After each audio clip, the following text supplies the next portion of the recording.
Hi, my name is Lee Thomas Bragg. I am the founder of Changing Hearts and Minds Consulting Limited. The company was founded in February 2023, which means we are a year old today. So really celebrating being 1 year old. Also, for this milestone, we're celebrating LGBTQIA History Month. And this is the first podcast that I've produced, and we're hoping that it's going to be the first of many more. Very excited to be here, very excited about this podcast, and extremely excited about the guests that I have with me to talk with today. My pronouns are he, him, they. I'm a queer man, and I founded Changing Hearts and Minds because I wanted there to be more allies for our communities, and more allyship within the community that is all these communities and the queer spectrum. Throughout this, I'll probably refer to the LGBTQIA community as queer. And that's because for me, that encapsulates everything, and I don't want anybody to feel excluded. So I'll use the word queer. I'm really happy to introduce my guests. So today, we're going to be talking about what it's like today for LGBTQIA History Month from the thoughts of a boomer, a baby boomer, and a Gen Z. So two very different generations. Each has had their own struggles. Each has fought their own battles. And today we're going to recognize what those are. We're going to celebrate what each other's achieved, but we're going to look at, because part of History Month is looking at how we move forward and what next. So we're going to consider what we want the world to look like as we move forward to make sure it is inclusive for everybody that sits within the queer communities. My guests today, I have Simon, who is a boomer, and I have Jack, who's a Gen Z. Simon, please do introduce yourself. Okay, just a word of congratulation, Lee, on getting this far with Changing Hearts and Minds. That's an amazing initiative. I'm excited about this podcast too. And I'm Simon. I'm 62 years old, and my pronouns are he, him. I'm a gay man, and I've lived in London since 1981, and I've seen a lot of change. So we'll get into talking about that. I can't wait. I'm so excited to hear, because that is a long time. And that time, there's been some significant, really poignant moments within the LGBTQIA history. So definitely can't wait to explore that. Thank you, Simon. Thank you. And we have Jack. Welcome, Jack. Thank you very much. Thank you for having me. And again, I'd like to second what Simon has said. Congratulations, Lee, with Changing Hearts and Minds. So my name's Jack. I am 21. I'm Welsh. I'm a gay man, or queer, gender non-conforming person. Don't really know. I'm currently in the third year of my undergrad. And I also live in London and study in London too. Thank you, Jack. So very nice to have both of them here. I think what we say here today, we very much say with kindness, with compassion, which is why I created Changing Hearts and Minds, because that in itself, creating allies, to me, is still a form of activism. Like, I'm still driving for change, trying to make a difference for our communities. But my approach is one where we lead with kindness and compassion to encourage others to accept, understand, and respect who we are with our unique lives and journeys. LGBTQIA plus History Month. In the UK, we've had it since 2005. So it was introduced after the Section 28 was lifted in 2003. And I believe we were the first country to have LGBT History Month, though potentially the Americans might have had it before we did. But I know we had it in the UK from 2005.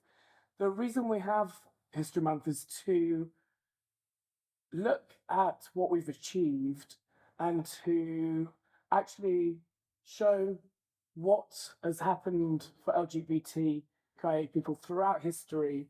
A lot of that has been erased, and removed from any books, or it was never written about in the first place, because it was illegal or it was frowned upon to be part of our communities. So we are here to cement that and say, this is our history, this is what we've been through, this is what we're about. It's also to celebrate who we are, to look forward and think, what can we achieve and what next for our communities?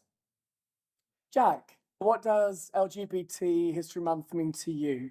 I think it's an incredibly important thing to have.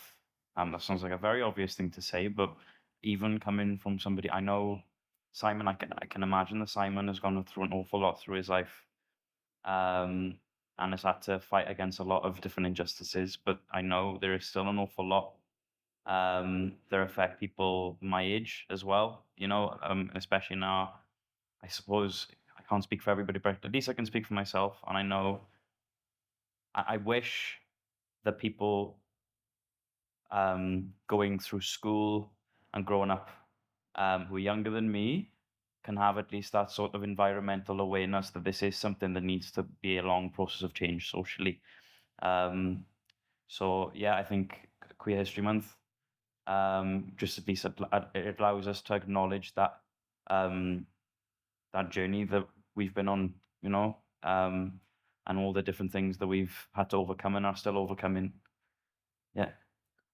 We're carrying now what our ancestors have had to fight for, and we need to preserve, I think, what they have achieved, because quite often things are quite fluid. So, like, legislation can come and go. We might have one thing one day, and then a change of a political party leading the country might mean it's removed the next. So, the History Month gives us a chance to cement what we have and to make sure we don't lose sight of that, and that we ensure that we keep that moving forward, plus we evolve and have other things.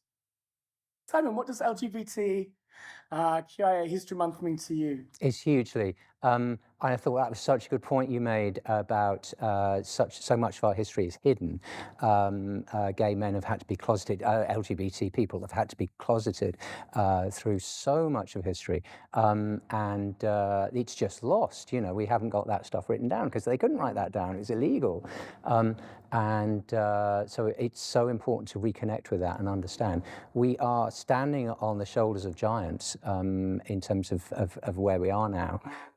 And of course, there's much further to go, as Jack was saying, but the achievements of the past are enormous. So it's I'm so grateful that this is celebrated like this. Standing on the shoulders of giants. Yes. That's beautifully put, actually. Yes, we are those giants that have gone before us and have achieved so much. And to others that look up. So future generations looking up to us now are looking at us probably as those giants. Yes. So we have a real duty of care, responsibility to carry them on our shoulders, really. Yes. I was doing a bit of research before this, Lee, and noticed that there's about 40 years between me and Jack, and 45 years before I was born, Alan Turing was born, and about 50 years before Alan Turing was born, Oscar Wilde was born. So those gaps are roughly the same. And if you think of the experience of let's refer to them all as gay men. They wouldn't have used that word, would they? But the awful experiences those guys went through, and were strong and defiant despite that. It's extraordinary, and to think that gap is the gap between me and Jack blows my mind. I can't.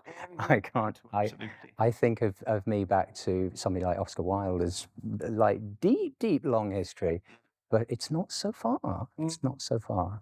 To incredibly significant people from the queer community who were then persecuted for being gay in the most hideous of ways. Right here in London as well. Yeah. And had that not happened to them, what would they have gone on to achieve?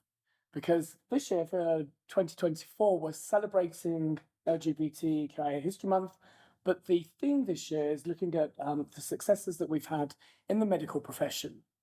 and healthcare, celebrating all of the people that work in healthcare that are queer, that have worked in healthcare as queer people, and the contribution that we have made. One which is often overlooked because we've had to be invisible and not be able to celebrate who we are and be authentic selves.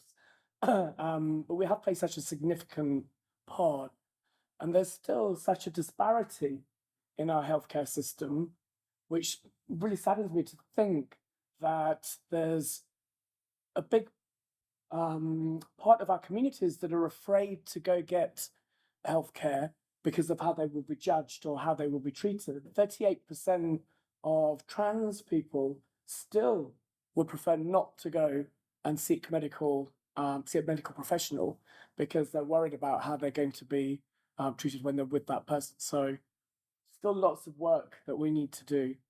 Well, there's even on top of that, it's the fear. I can speak from, something that really plagued me growing up, but going to get tested,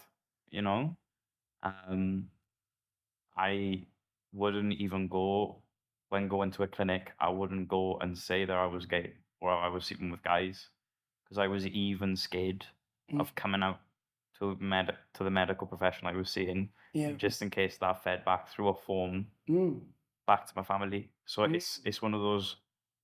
Yeah, there are so many different, very intimate and very intricate ways in which being closeted rather can manifest, I think. Yeah. Yeah.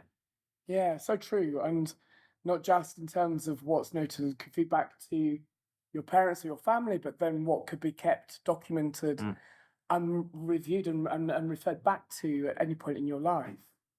I think I think I'd like to explore that. So you talked then, Jack, about prior to coming out, and we are celebrating History Month. And this is not just looking at significant people that we all know of, but also looking at each of our own histories. And I would really like to hear from each of you your coming out story, because I know that people will be listening to this podcast that are yet to come out and that are still afraid to come out. So really keen to hear what your stories are. I think if we can start with, I'm going to say Simon. Okay. Because Simon came out before Jac. Before Jac. A while before Jac did. Yeah, quite a while. Because I know that when sat with people of my age, a certain age, there is often a misconception that it's a lot easier now to be queer. It's a lot easier to come out as queer. So I want to hear Simon's. Do you want to tell the listeners how old you are, Lee? No. So History Month is also about history months to us and our histories. Coming out is such a significant thing for all of us to have to go through in the queer community. And some people will be listening to this podcast that are yet to come out or afraid to come out. I'd really like to hear your coming out experiences. I'm going to start with Simon because you came out before Jac, and then we'll hear from Jac to see how or if that was different, however many years later. So Simon. Yes, I came out to my. So I think probably the place to start is to say that I feel coming out is a process, and you never fully come out. I've never fully come out and expressed to absolutely everybody. But I'm going to just focus on coming out to my parents. Because that feels like the biggest coming out kind of story in my life. And that happened when I was 18, which was in 1980. At that point, I'd never had sex with a man, interestingly. I'd never had sex with anybody. And I really felt like I wanted to tell them before I went and did that, because of the fear of that getting back to them in some way, them finding out in some other way. And I thought if lots of people know, it's going to get back to them somehow. So I did the classic thing of sit down, I've got something to tell you, And I was going back to uni that weekend, and it was a Sunday. Mum sat down and said, "Are you? Have you met any girls or something like that?" She did this pretty kind of open-ended question. Which it felt like an invitation to go in, which I did, but that was just to Mum, and she was kind of equivocal. She wasn't negative, but she wasn't really supportive either. But she did say, after we talked about it for like 3/4 of an hour, she's pretty calm. She said, "Well, you have to tell your father now. I mean, like this weekend." And I hadn't expected that. And I knew that was going to be a much tougher thing. So the Sunday, and the clock was ticking because I was leaving on Sunday afternoon, and she'd given me a deadline. I had to tell my father. And I did it in the car. I was in the back seat of the car. He was driving, so I wasn't like looking him in the face. And I remember the car swerving. That's what happened. The car kind of It swerved. Like the reaction was very strong. We went home, and yeah, he was beside himself. He was angry, and Mum was there at that point, but she didn't like intervene or try to stop him or soften this for him at all. Perhaps she did that separately later. You know, we're going to pray for you. We're going to get psychiatrists. It was traumatic, and I was 18. I was a pretty young 18. I was immature. Looking back, it was an incredibly brave thing to do. I can't quite believe how I did it. They were like the 6th and 7th people in the world that I told. You know, there were a very small number of people before that I told, and it was so important to me that I did tell them, and I'm very proud that I did that. 40 years later, they are so supportive and fully around that, but it was a long time before they came to terms with that. So what was their biggest fear? Like, especially your mother, you told your mother first. Yes. What were her... Only by 24 hours, yeah. 24 hours. But when she responded, so she didn't respond with maybe as much anger as your father did, because he swerved the car and he was... Yes, he's a more demonstrative person anyway. She was confused. Neither of them realised this was a possibility. And that's just a complete lack of education and visibility in the media or anywhere in culture for sort of positive role models for them. So they were both very confused, and certainly Mum was confused, and she didn't express it as anger, but she was definitely confused and disappointed. They were both really disappointed. You could see that. Oh, and me. Yeah, I don't think they'd question themselves. No. I was thinking themselves as in that somehow when raising you, they'd given you an opportunity to be queer, as opposed to disappointed in themselves for how they responded to that. More around questioning, I'm disappointed, maybe I did something wrong. If they felt that, they never expressed that, and I never picked up on that. And ever since, they've never said, "Oh, you know, we did something wrong." No, this was an issue that needed to be fixed. You're broken. We're going to fix you. That was their immediate response. Okay, because that was in 1980. 1981. Yeah. 1981. It was like pre a lot of the things that followed for queer people, especially gay men. Yes. Sort of the late 80s. Yeah. This was pre all of that. I was just wondering what was going through a mother who had an 18-year-old son at that time in 1981 when you told her you were gay. Aside from we'll fix it, I'm thinking what must she have been thinking? This is a kind of sad life, a lonely life. That's it. They didn't use those words, but I wouldn't be at all surprised if that's what they... I think at that time, and even still now, from a certain generation, there is a conception that, oh, you're gay or you're queer, which means you're going to have you're going to be lonely. You're going to have a lonely life. You won't be part of society, or you won't have a marriage or children, so it means loneliness. One question for Mhm, Simon. mhm. When did you know?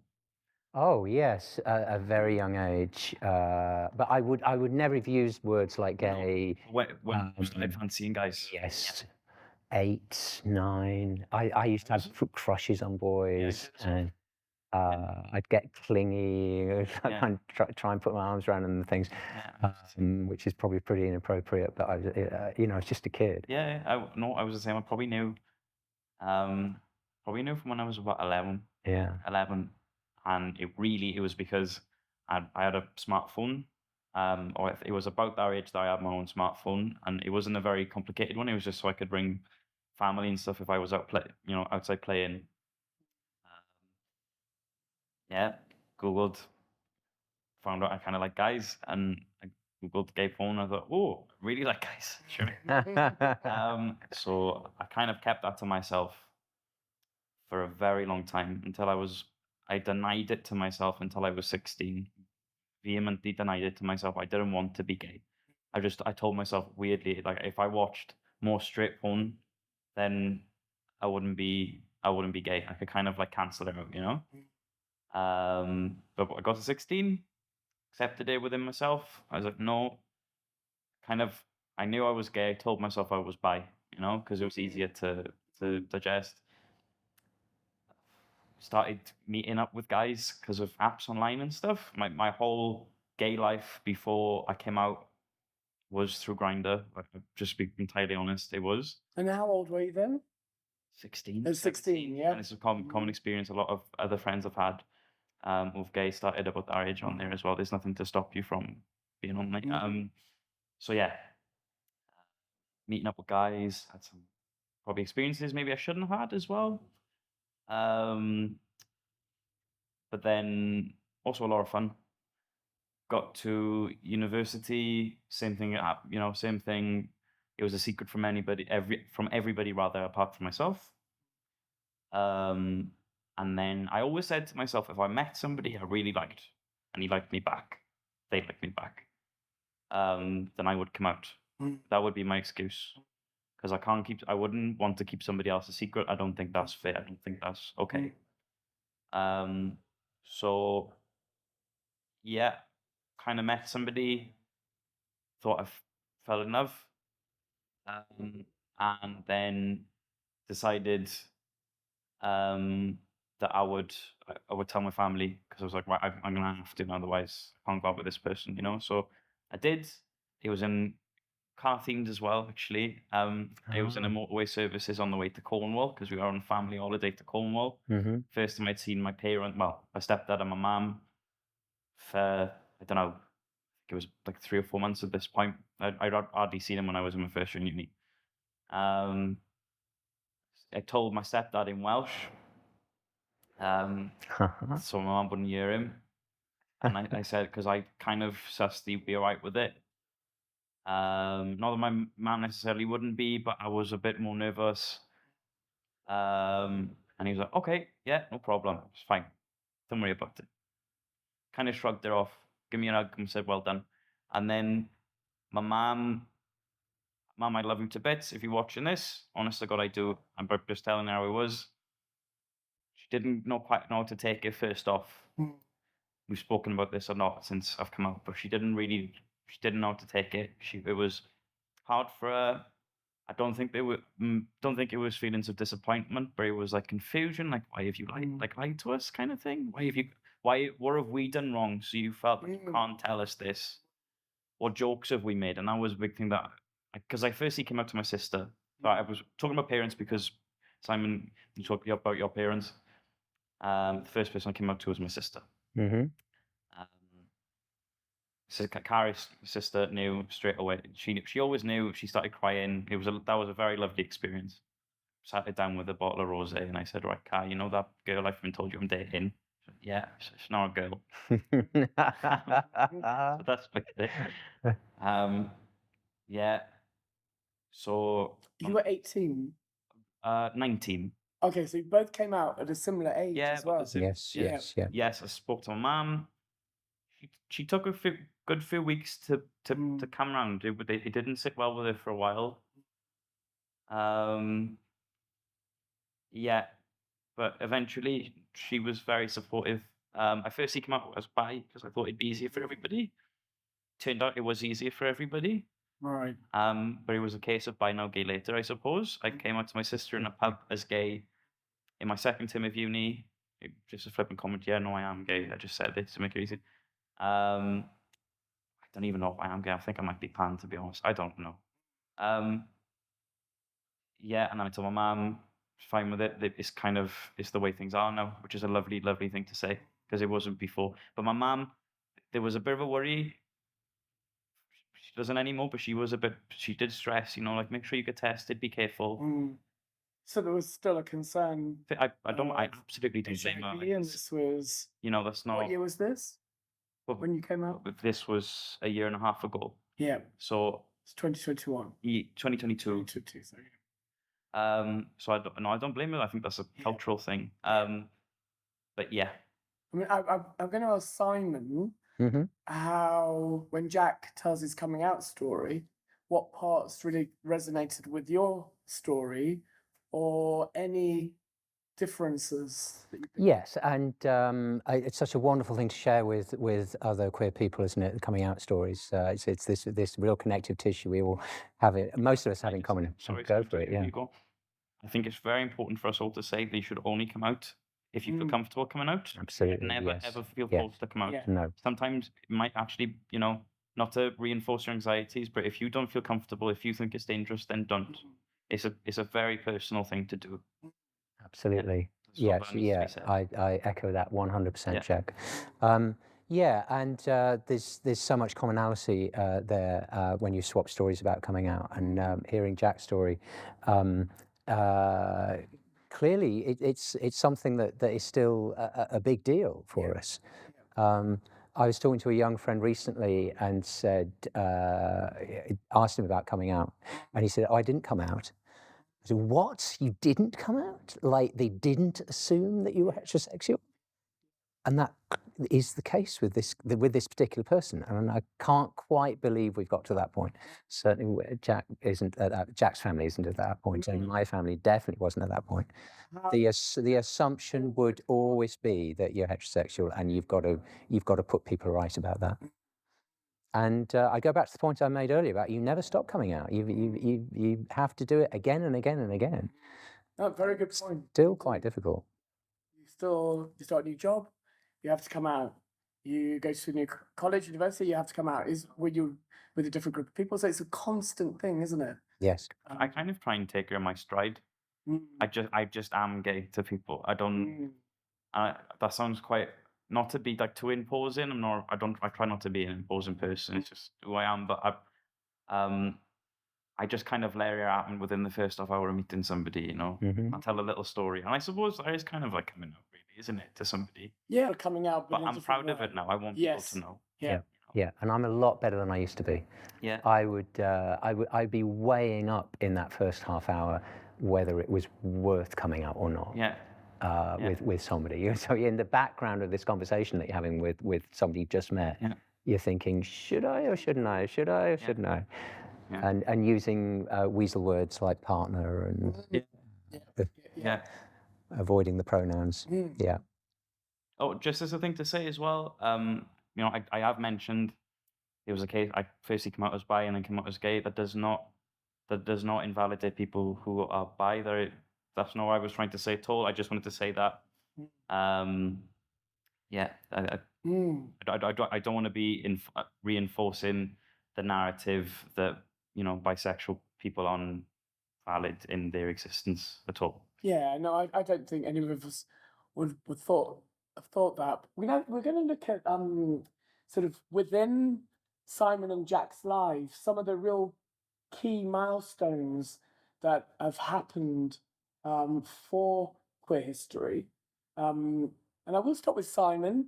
You have, I think, more has happened within your lifetime to stop, and so we're keen to hear what were the most significant parts of history that you've actually experienced in your lifetime. Yes, I came to London. 1981 was a big year for me. I moved to London for some studies, and I'd never planned to live in London, but I was sent here, and almost immediately I got here, I loved it and realised this was somewhere I really connected with. And a big part of that was seeing other gay men around. I know I was part of an LGBT community, but it wasn't all the different components were reasonably separate at that point. It's really about gay men for me, and being with them. And The representation. the first time, absolutely, it is now, and we see that now. At the time, I'm talking about 40 years ago. It wasn't so apparent. The first time I went to a big gay club, which was Heaven here in London, I couldn't believe there were that many gay men in the whole world. It was staggering. It blew my How did that blew, feel? blew my that mind. moment where you saw. It was utter elation, Yeah. and it was just like a weight coming off my shoulders. Amazing. Can I ask Jack? Sorry, Oh, no, because I was no, about I to was just gonna say, have you been to Heaven? I was just about to comment. Absolutely, I have, and I have Yes. very much the same experience coming to London. Your experience of going to Heaven. One of my first ever dates.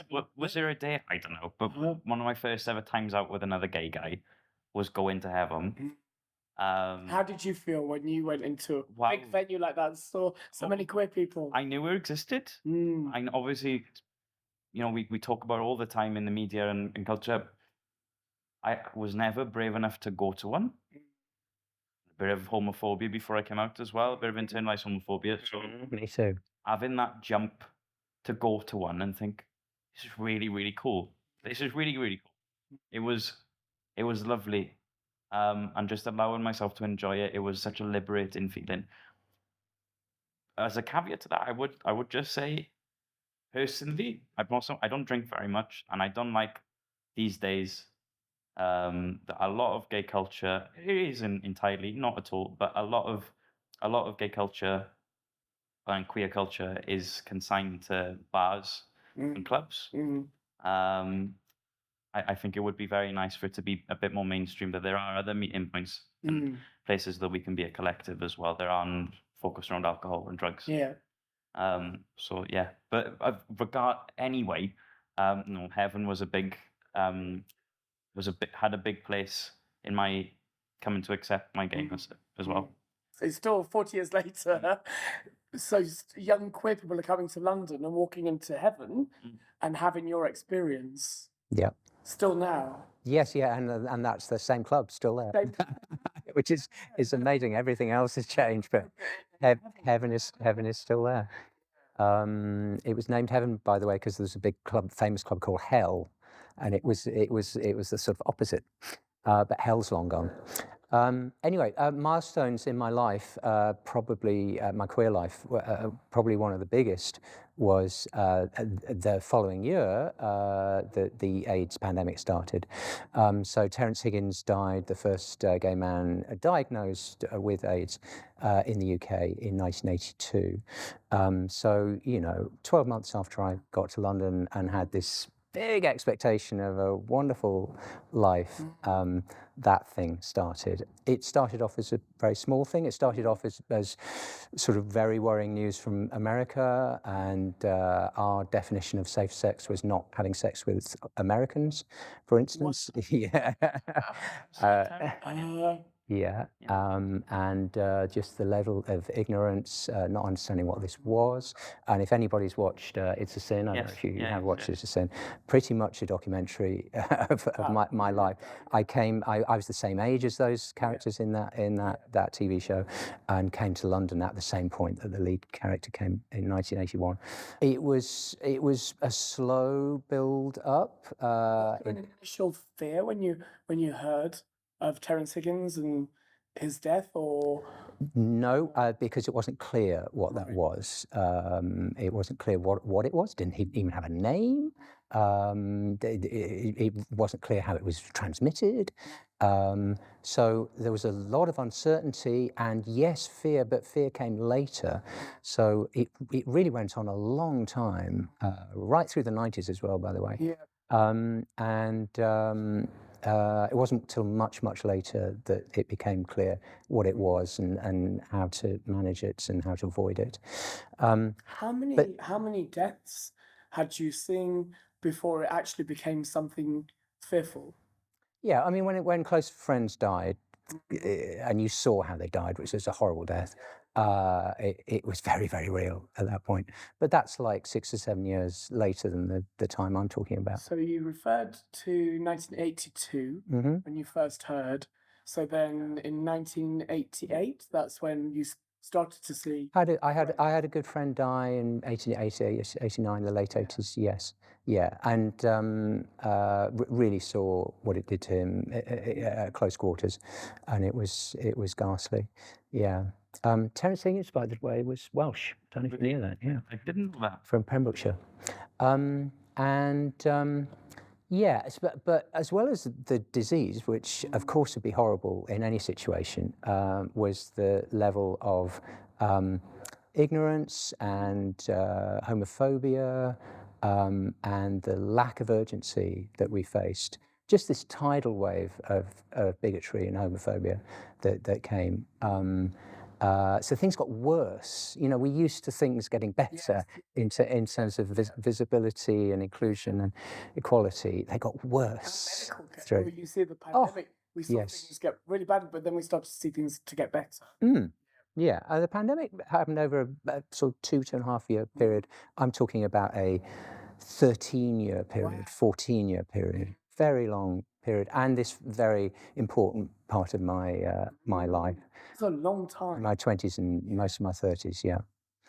Can I ask how do you think that is how do you think that has affected you being gay today, in today's world? Like in the sense that the fact you went all through that such a traumatic period of of your life. How does that frame being gay now for you? Yeah, enormously, and it's difficult for me to be to analyze that because I am me. You know, so I'm kind of too close to see the full picture. But it's got to, hasn't it? I mean, living through that kind of trauma has to. So And seeing that sense of injustice as well. yeah, definitely. So That it was this injustice, because when we look back at it, and like the TV show you referred to, we see those injustices, and we've now looked back and think, wow, our community was being ignored. We weren't being given the correct medication. there was no urgency. No urgency. No But urgency. at the time, did you know that what was happening, or because the whole AIDS thing you just said was such a prolonged thing before it really started to impact close people around you? What about your realization that, hold on, this is injustice, we're not getting the right medical support we need? Honestly, Lee, no. I was fearful for my own life, and I focused on myself and the people immediately around me. Some people were amazing, and organisations like ACT UP were extraordinary. I never got involved with ACT UP. It's a regret. I really wish I had. But let's reframe that, because you were a bit of a hero during the AIDS crisis, and you were out there on the front line delivering food parcels to those that had AIDS, and the necessity for someone with AIDS to have a good, healthy meal a day. You were there delivering those food. Yes, so we're now moving into the 90s, and the pandemic got worse as in more people were dying. That's how diseases work. They spread, and then more people get infected, more people die. So from a medical point of view, it got worse into the 90s, and highlight something like Freddie Mercury's death in 1996 or 97, is it? So the 90s were a grim time, but the homophobia started to decrease a lot. and the medical urgency, the urgency and the investigation of medical treatments improved a lot. So those two things were going on at the same time. I got involved with a wonderful charity called Food Chain, which is what you were just talking about, Lee. And nutrition was so important to people suffering with AIDS because they literally waste away. They like go thinner and thinner. If you can get a tasty meal in front of them and get them to eat, they could possibly literally live another week or something. And that was our objective. And every Sunday we would get together and cook. We'd buy the food, we'd plan the meal, cook in kitchens which were provided for us. And I would manage a team. So I'd plan the meal, buy the food, manage the team, get those meals on the road and with delivery volunteers, and get those meals out to people. So we were delivering hundreds of meals every Sunday. And we like to think that made a difference. Well, it did make a difference. And the Food Chain, for anybody that's interested in volunteering, they are still... They're still around. going, yes. I'm not involved anymore, but yes, they're still there, and it was extraordinary work. And sometimes I'd go out delivering, and you'd meet people who looked in a really bad way, and you'd have to try and be cheerful with them. And sometimes we were the only people they were seeing, like for days, which was pretty confronting. Well, and thank you for the part that you played. I mean, what you achieved for the beneficiaries of those food parcels, you say, could have extended their life for another week, or might within that week anything could have happened that was become so significant. Yes, and the medical treatments were improving over that period in the mid-90s, and once they got combination therapy, it really helped almost overnight. People who'd been very ill got better so quickly when they had the right treatment, which goes to show if we'd had that kind of urgency in the 80s, maybe so many lives could have been saved. Yeah. Now, Jack, we have PrEP. Yes. And so PrEP is taken as a way of preventing Pre-event prophylaxis, isn't it? So So how, because we're talking about medical advances, so Simon's referring back to the 80s and 90s, and here we are in 2024, and as a queer man having sex with gay men and taking PrEP, do you have a fear of HIV anymore? Yes, quite honestly. In 2024, you still have a fear of HIV? Yes, I do. I know it's quite an irrational fear, because I know, research conducted has suggested that actually the queer community, there are lower levels of HIV amongst the queer community now. And there are. Was it the first time last year that more in the UK, more heterosexuals, more straight people had have HIV than queer people? Yeah, I'd rather the stigma gets taken away from it, because there's nothing wrong with having HIV. It's just... What are you more afraid of then now? The stigma? The stigma, because I know we're incredible, and I am incredibly lucky to the fact that were I to contract it, I could live quite a happy life. You know, I'm very lucky. But absolutely, it's the stigma. It's that thought, oh, if somebody knew that I had HIV, maybe they wouldn't want to go out with me. Maybe they wouldn't want to have sex with me. It's that sort of thing. You become an untouchable kind of thing, you know.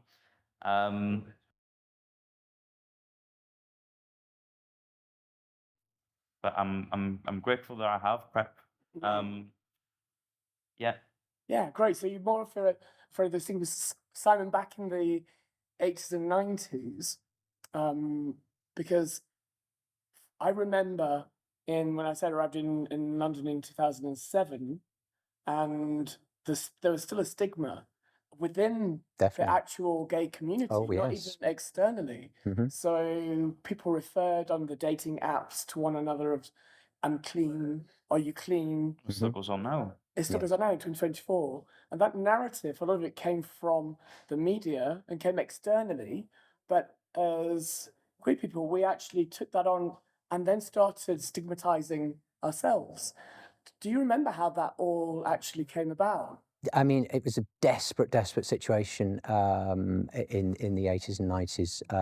And you saw people die, and you saw people with these long illnesses, grim illnesses, and then they die, and then their partner, their boyfriend, would get ill because that's how the disease spreads. So you'd see the people almost see that in slow motion, this disease moving around, and then. Can I go back to the point about so much prejudice against us? So I had a friend who was stabbed. I had a friend who was pushed onto the railway from the tube platform. I stood in a pub and a brick would come through the window. I've had friends who've been beaten up for being gay. One of the first people I dated beaten up in the club. Yeah. I've been on a date with somebody and I've been threatened. And I've also been tatted at as well, giving somebody a hug by the bus on my first date with them as well. Yeah, probably countless other examples I can think of as well, but it obviously hasn't gone away. It's still No. 2024, but would you say that that break or that push was because they thought somebody was queer, or was that because of they got Absolutely. HIV? Absolutely. Oh, is it because they're queer? Because they're queer. Because they're gay. We wouldn't have used the word gay back then. Sorry, wouldn't have used the word queer back then. Yeah. So that was they were actually pushing someone onto a track because you're gay. Yes. We know that hate crime has risen. Yes. Like up 46% year on year for the gay community, and then for the trans community, it's up 58%. So it's still rising, and you saw it back in the 80s, the 90s, where people were being pushed onto the train tracks. It got a lot better, I have to say. Yeah, improved. That was the low point. It was the real low point. What followed then for you? Yeah, so a big issue for us in the early 80s was age of consent. The age of consent was clearly unequal, and because we were young people at that point. For straight people, it was 16. For gay men, it was 21. So a huge difference, and most people were having sex before they were 21. Surprise, surprise. Which legally would be classified as statutory rape. That's a very, very serious offence. Were people? I didn't know of anybody being convicted, but it was possible under the law. So you had that shadow hanging over you. Anyway, a very long campaign, and the law was changed in 1994, but not to equality. It was 18. For gay men and 16 for straight people.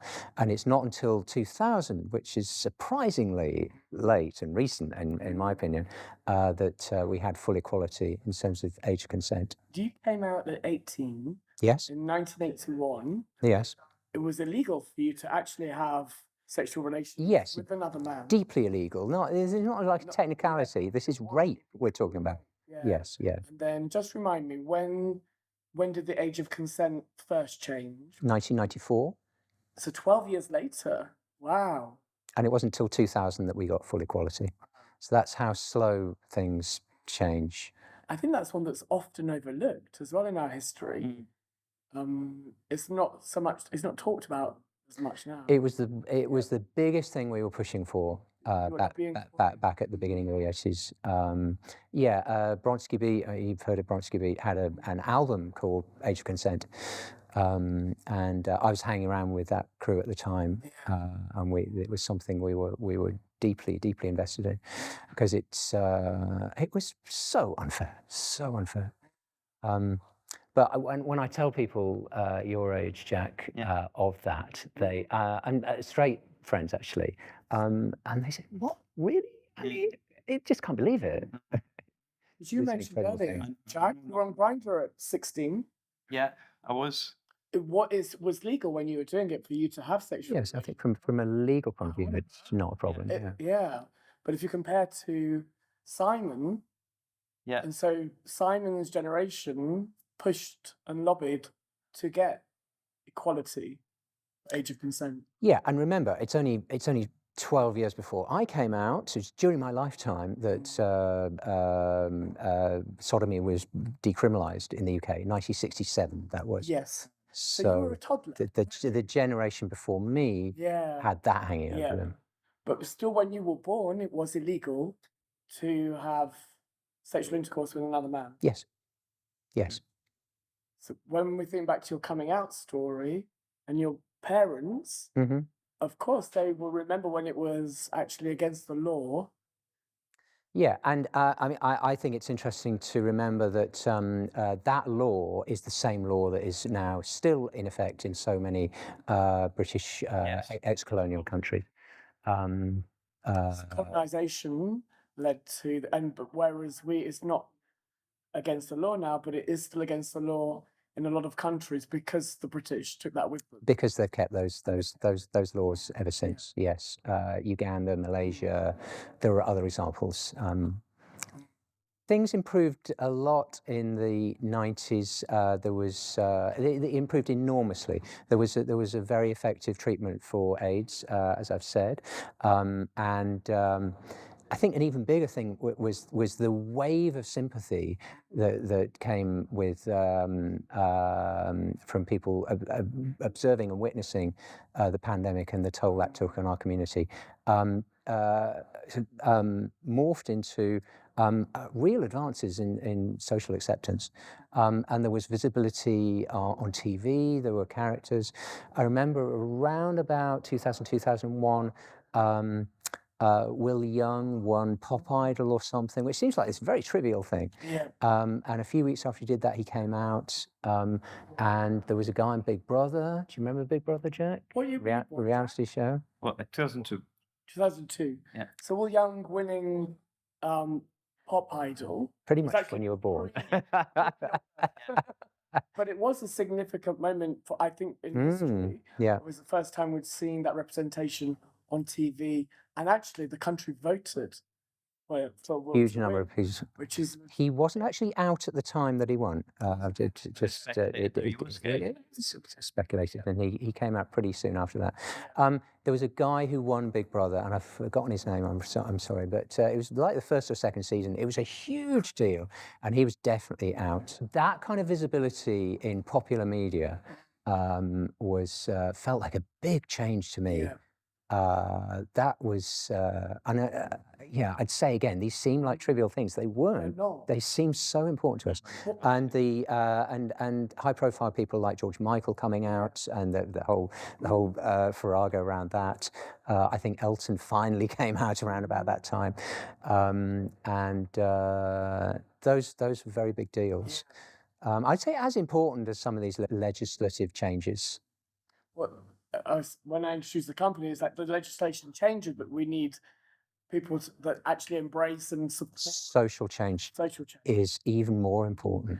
So you spoke of what you saw in the media, on TV in the noughties, because I think of my memories of even like the 90s watching TV as a young person, and the images were very stereotypical. We didn't see proper representation. We saw what the media wanted us to see, which was the stereotype. So prior to the noughties, when all these great things were happening with like Will and George and Elton, what images did you see before that? As a kid, I mean, going way back, and I'm talking about the 70s, there was John Inman on Are You Being Served, that kind of thing. So Larry Grayson, they're these very camp characters. And I adored those characters, I have to say. I lapped that stuff up, as did everybody else. They were hugely popular, closeted gay characters and gay men. I got something out of that. I can't sit here and judge and say that was nothing, or that sort of demeaned me in some way. I actually love those characters, and I love the fact they were there. But what gay men at camp, come on, it happens. What you should have is a whole breadth of representation, which is pretty much what we have now.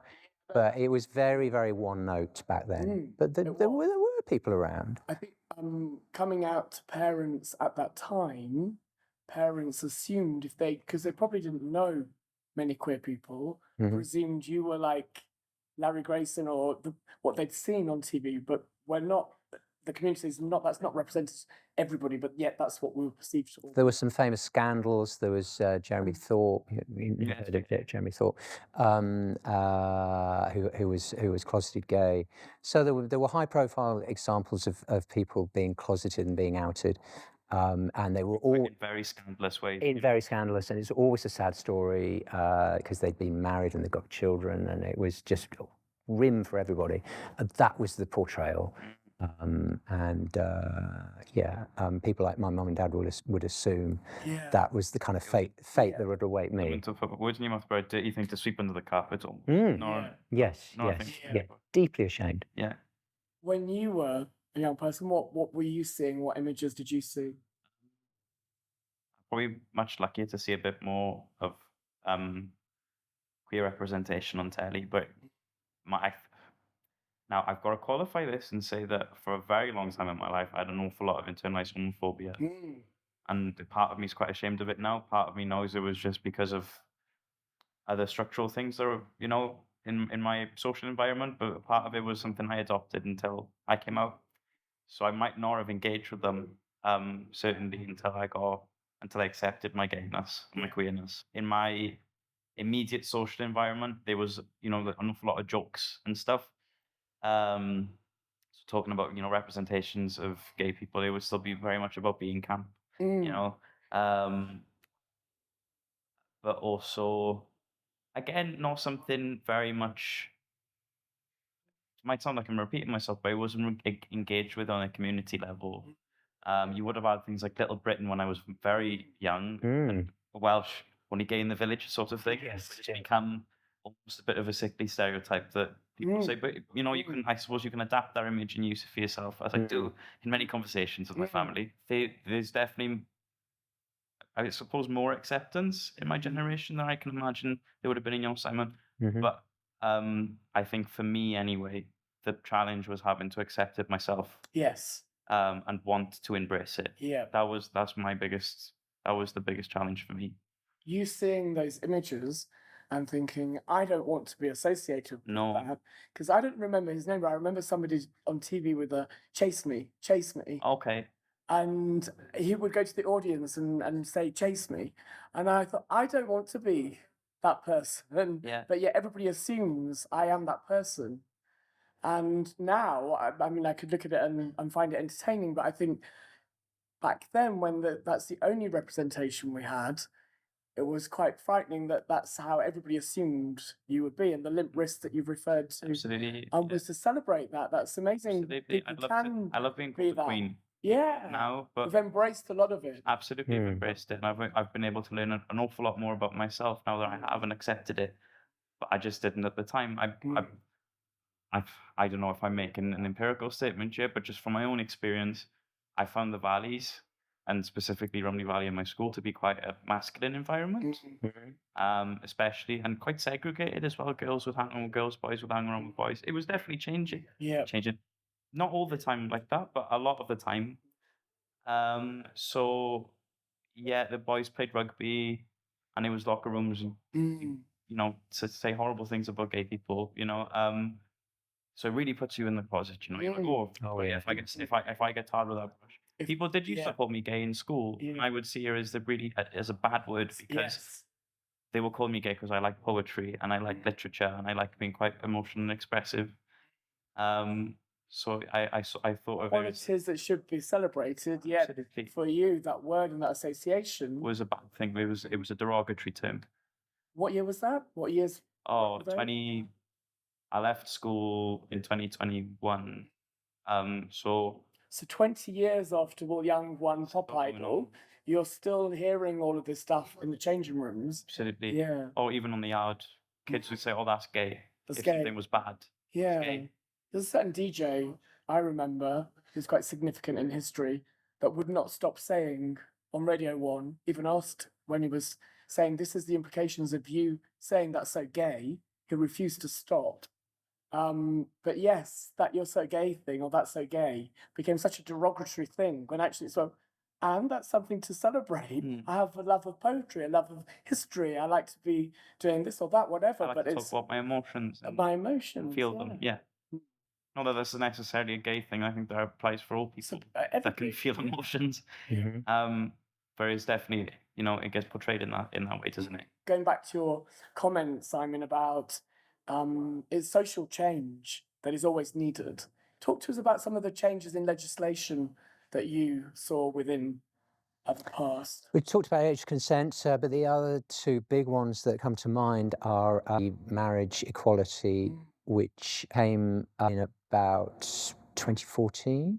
That was a huge step forward, and people being allowed to work in the armed services.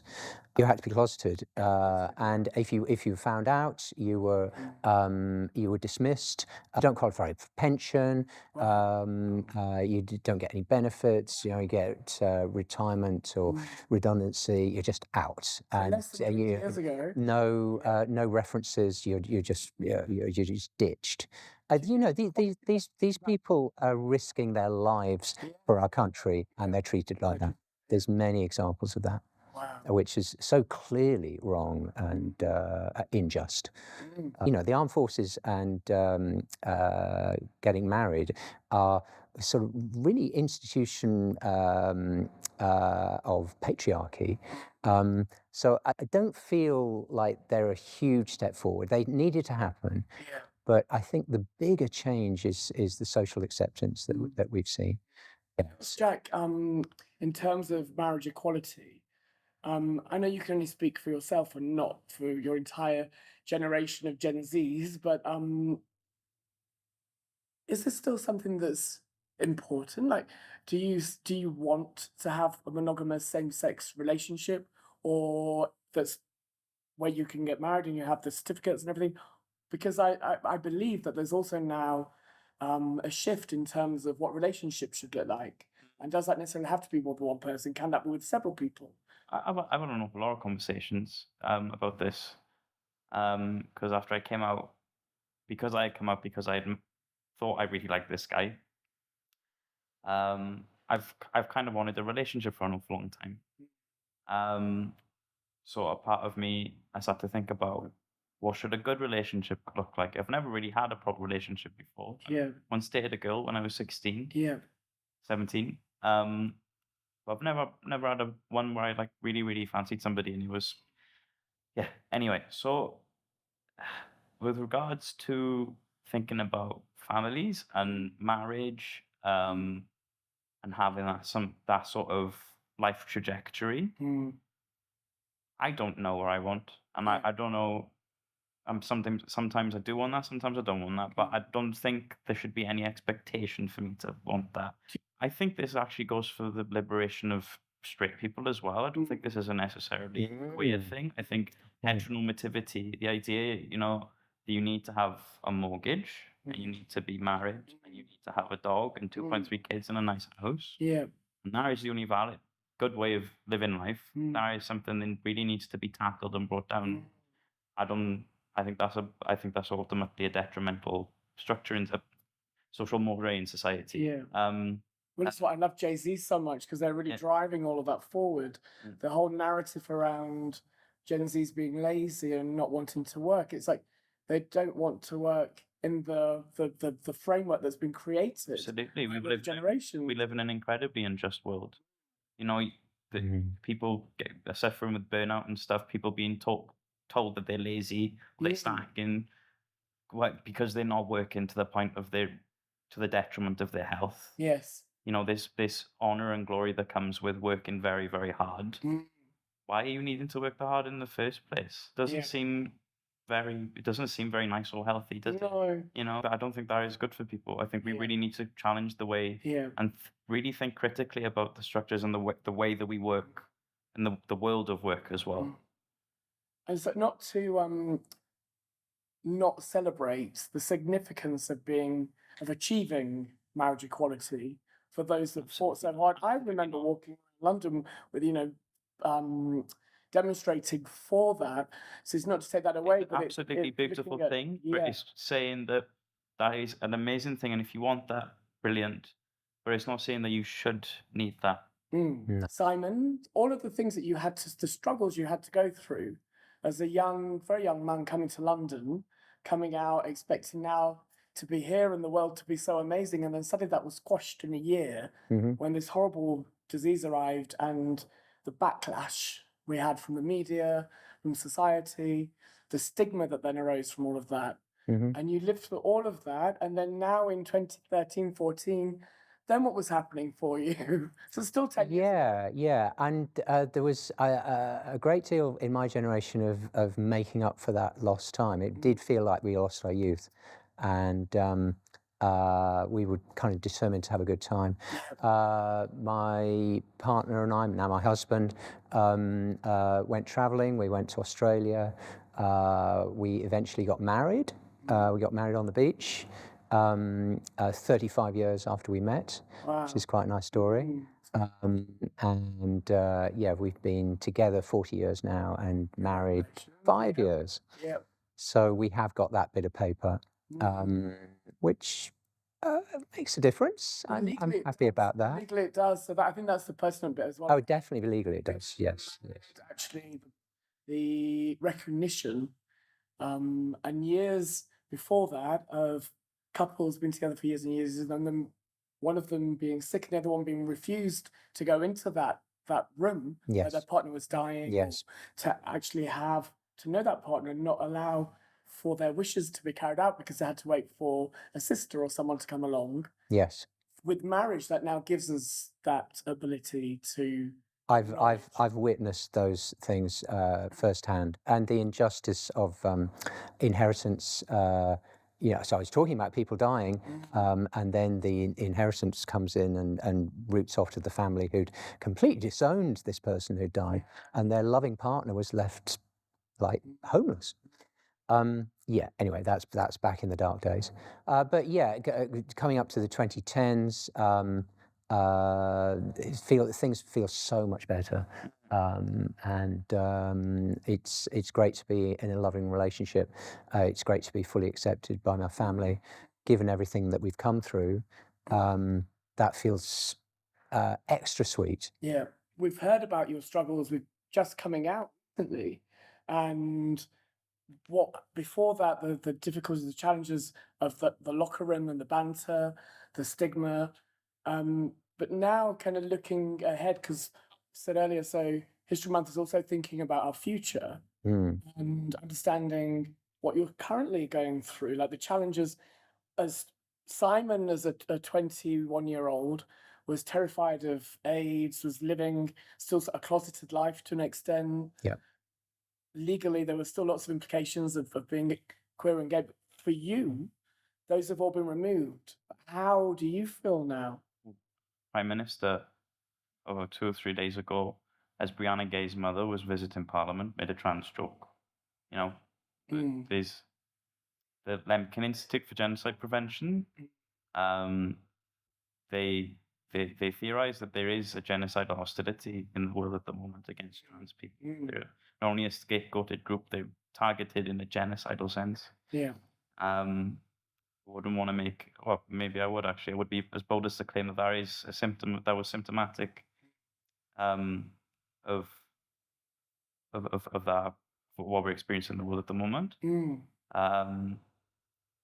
So there's definitely there's very explicit and identifiable things like that that show us what we need to kind of fight against. There's also lots of intrinsic, like lots of small, complicated, day-to-day stuff that I think needs to change as well. It's the kind of, there's still definitely stigma. I've experienced it. Maybe it's changed for people younger than me. I don't know. Things are changing an awful lot at the moment. Technology is changing an awful lot. People's views are getting more extreme. People are becoming more polarized as well. Simon, being a cis man and quite middle class, you came here to university. Yeah.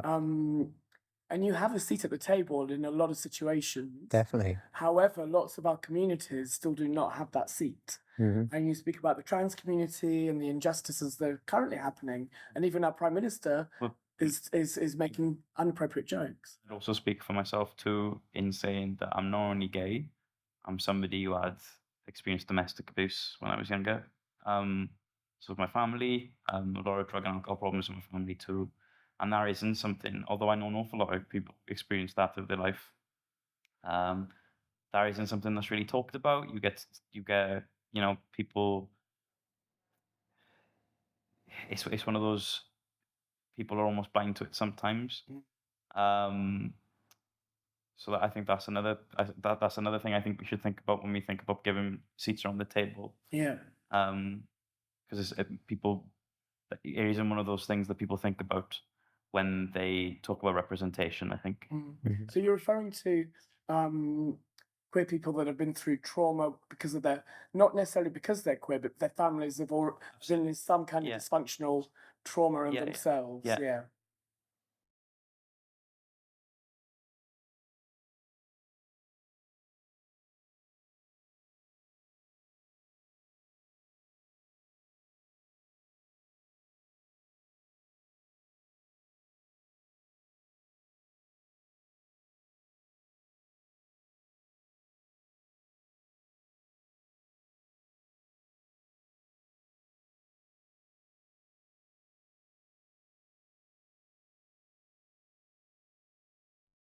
No, Mm. not in those explicit terms. But my mum did say to me that now you've come out here, I know it's a harder life. Mm. You're gonna have struggles now that other people are not gonna have. I remember her saying that to me quite plainly. Yeah, yeah. In that caravan in Cornwall after I came out. So she was saying there is a privilege for other people to know that you're gay. She changed. We've talked about her now. It's different, but when initially, only because she cares for me and only because she loves me, she said this. But she said it. She said, again, it's a privilege for other people to know that you're gay. So it's up to you. You can be selective about who you tell. Like, oh, okay, right. Well, if I got to be worried about, But I like how your mother framed it. Yeah. But there's still she's concerned about how people will treat you. Of I think course, there's because she cares that's for me and she loves quite me. a narrative that carries through of mothers being concerned about how people will perceive you and treat you.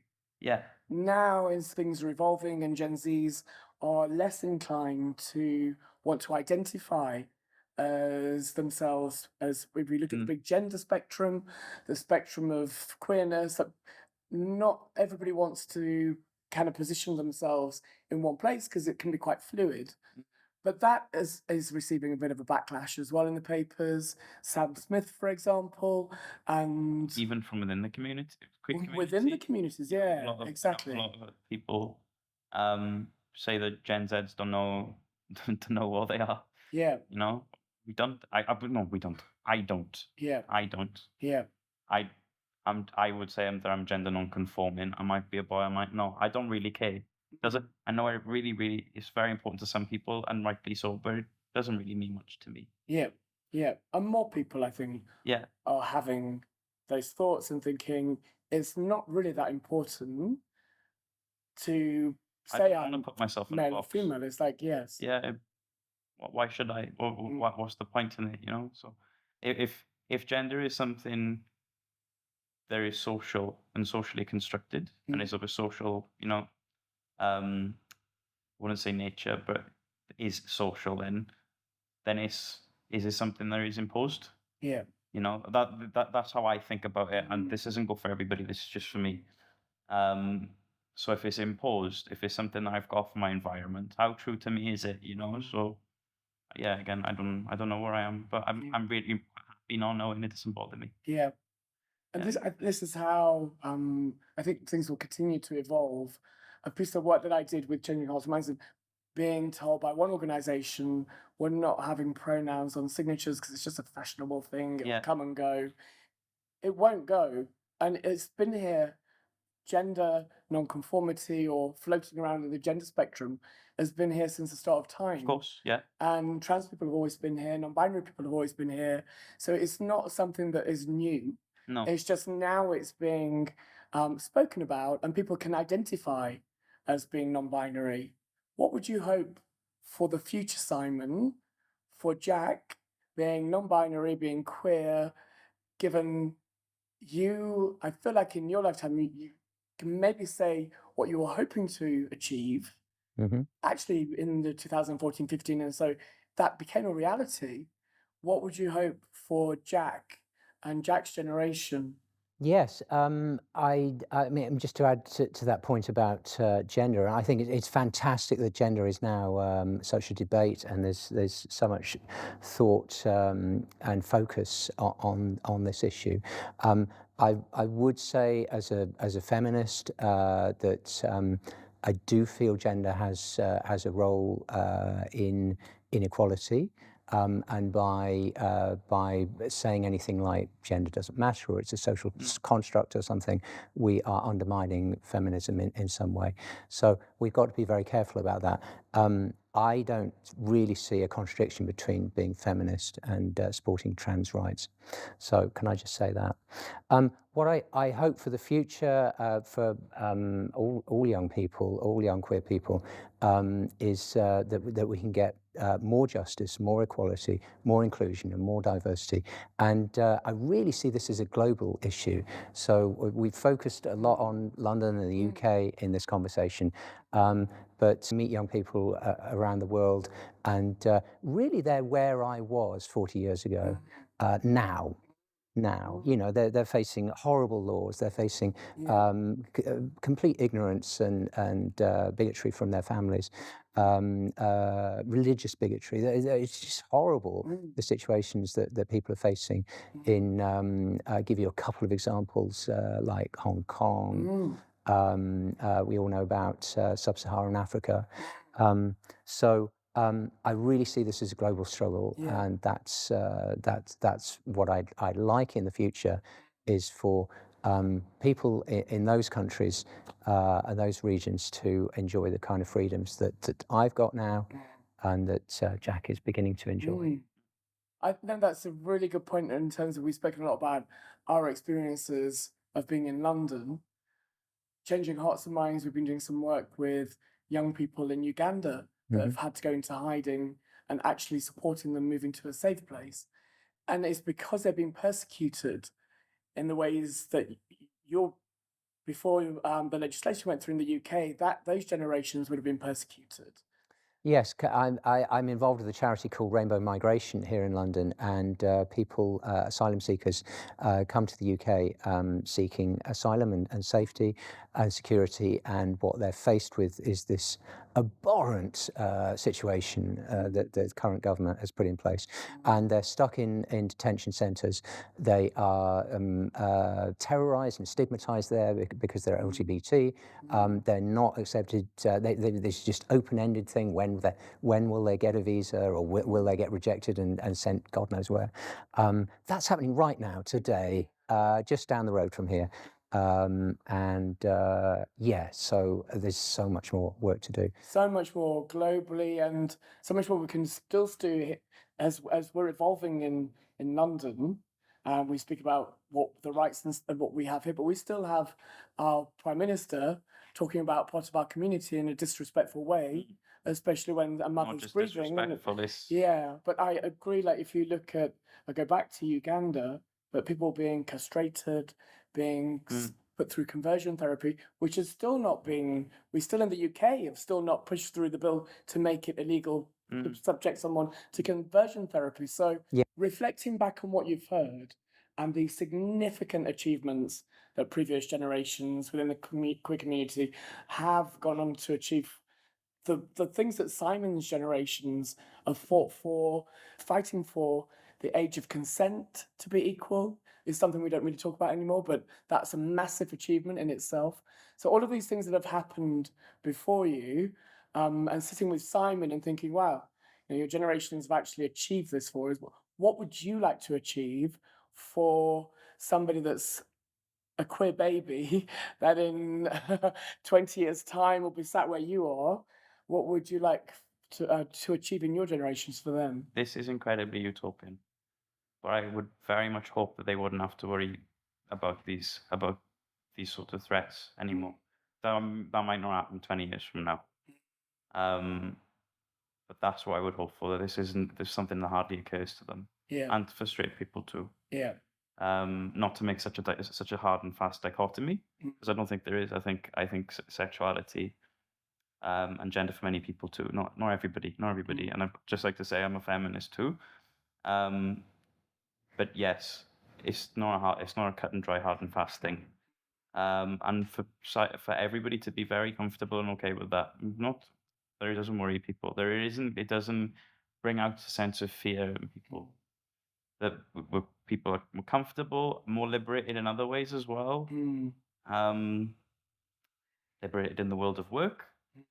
But that we are able to really think critically and challenge the social structures the detrimental social structures that we're currently living in. That's why I would like, and for them to change.